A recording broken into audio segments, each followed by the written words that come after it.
بسم اللہ الرحمن الرحیم۔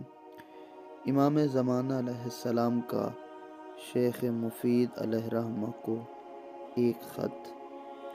میرے نیک بھائی اور لائق محب، تم پر میرا سلام۔ تمہیں دینی معاملے میں خلوص سے حاصل ہے۔ تم ہمارے بارے میں یقین کامل رکھتے ہو۔ ہم اس خدا کی تعریف کرتے ہیں جس کے سوا کوئی معبود نہیں۔ ہم درود بھیجتے ہیں حضرت محمد مصطفیٰ صلی اللہ علیہ وآلہ وسلم اور ان کی پاک آل پر۔ ہماری دعا ہے کہ خدا تمہاری توفیقات دینی ہمیشہ قائم رکھے اور تمہیں نصرت حق کی طرف ہمیشہ متوجہ رکھے۔ تم جو ہمارے بارے میں صدق بیانی کرتے رہتے ہو، سچ بولتے رہتے ہو، خدا تم کو اس کا اجر عطا فرمائے۔ تم نے جو ہم سے خط و کتابت کا سلسلہ جاری رکھا